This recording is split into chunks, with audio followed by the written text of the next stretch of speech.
If you hear mysterious noises and sounds, if you hear your name called when there's no one around, keep going, dear listener. This story is for you. I hope it will accomplish what I wrote it to do. In these words, you will find all the tools you'll need so that when you're faced with unimaginable things, you won't react with fear, as most people do. You'll be equipped, calm, and able to see the truth. My best, Hedy. This is what we keep hidden.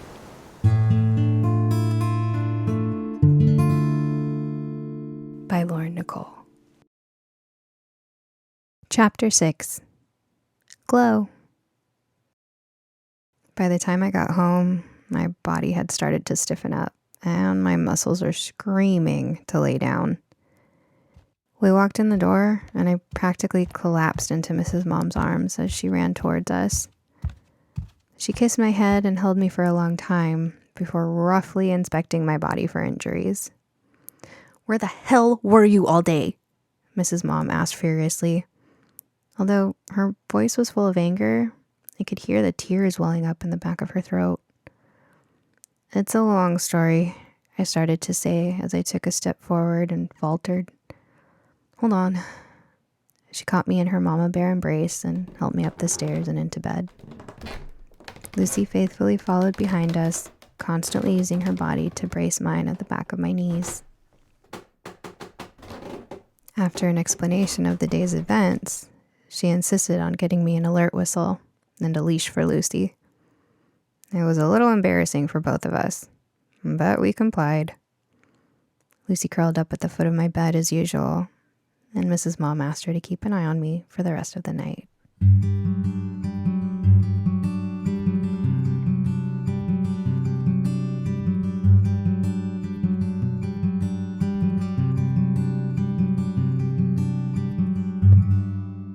The next morning, I woke up and winced as I came back into my body fully from the night's travels and my dreams.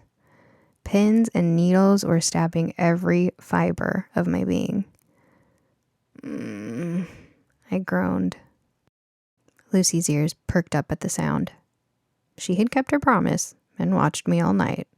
Now that I was awake, she jumped off the bed and went down the hallway. I could hear her little nails like tap shoes against the floorboards. I dozed off a bit before the sound of tap shoes and heavier footsteps came towards me again. "Hey there, pumpkin." A gentle hand brushed the hair away from my face. The sweat on my forehead must have glued the strands to my skin during the night. I opened my eyes and saw Mrs. Mom smiling down at me. "Hello," I said groggily.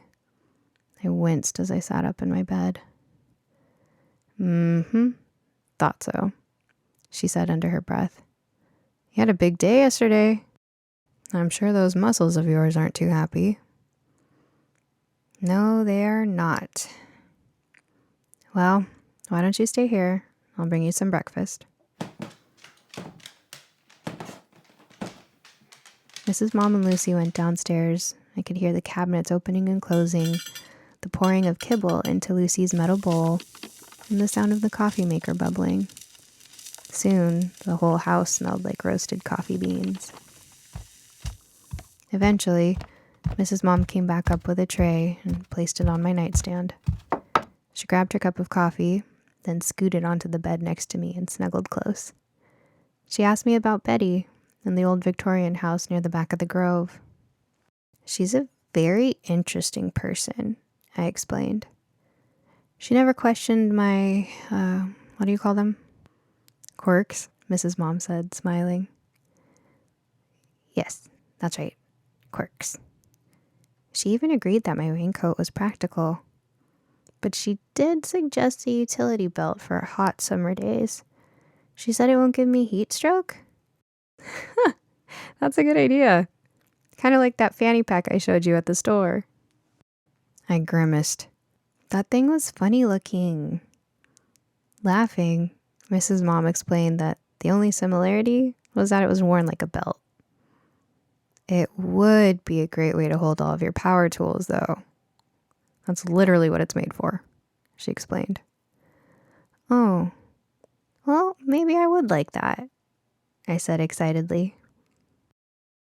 We'll go to the store when your dad gets back. He can help us find the right one for you.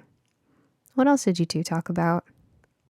She knows all about Hedy Lamar, like you, and was very impressed that I got my own power tools for Christmas. She said she already likes you both because of that. Her partner, I think his name is Jimmy, also likes to know how things work. Well, she sounds delightful. Did you meet her partner? No, we just saw him upstairs in a window when we left. He never came down to meet us, though. Well, I'll admit, it puts me at ease to know there are people out near the grove that you can go to if you're tired or need help, or if you have another episode. A look of worry and concern flashed on her face for a moment before she shook her head as if to shake the worried thoughts from her mind. Well, I'd like to go with you to meet them both, and that way I'll know where the house is. We can exchange phone numbers, and you can show her your new whistle. Oh, Mrs. Mom, I don't think she can be out in the grove looking for me if something happens. She seems so fragile. No, she agreed. But she can call me if she hears it. Oh, that's true. Plus, I'm excited to meet anyone who doesn't immediately suggest you should wear a purse instead of your coat. Sounds like she's our kind of people. We made plans to go see Betty once I started feeling better. Good thing, too. I searched high and low for my notebook when I got home. I even checked my coat pockets for holes. The visit to Betty's would give me a chance to retrace my steps and hopefully find all my sketches and observations.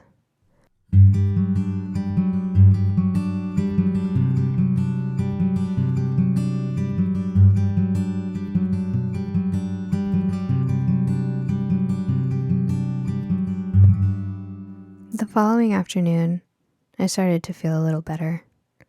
A peculiar smell wafted in from the kitchen. Curious, I got out of bed to find its source. Upon entering the kitchen, I found Mrs. Mom standing over a pot of bubbling concoction on the stove. "What's that?" I asked. "Oh, look who's up," she exclaimed without turning around. "This is for you and Lucy when you go visit Betty. Come look." I walked over and peered through the steam. A dark, almost black liquid hid what looked like one long, fat noodle. It twisted and folded in on itself as Mrs. Mom stirred. My nose wrinkled in disgust. "I don't think I like that food," I said plainly. "No, silly. This isn't for eating," she said. "This is a parachute cord. I'm dyeing purple." "Oh, my favorite color!" I exclaimed. "Exactly. Once this dries, we can take it with us and tie it around trees and bushes on our way to Betty's house. That way, you'll always know how to get to either house just by following the purple rope." "Good idea," I said, then paused. "But what if it's dark and I can't see the purple?" "I knew you'd ask that," she said, pointing a finger at me. She walked over to a cupboard and pulled out a small plastic bottle. "Picked this up at the store last night," she explained as she put the bottle in my hands. I looked at the label. "Glow-in-the-dark paint," it read. My eyes widened in delight. Thought you'd like that," she grinned. "Once this dries, we'll go outside and soak the rope in a bucket with the paint. That way, you'll be able to find it no matter what time of day it is." Satisfied with our plan, we decided to go visit Betty when the rope was ready.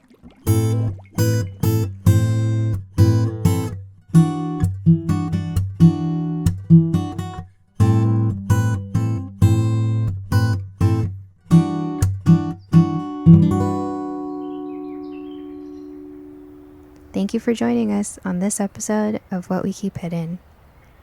Tune in next time to see what Hedy and Lucy get into next. What We Keep Hidden is written, narrated, and produced by Lauren Nicole. This has been a Lauren Nicole creation.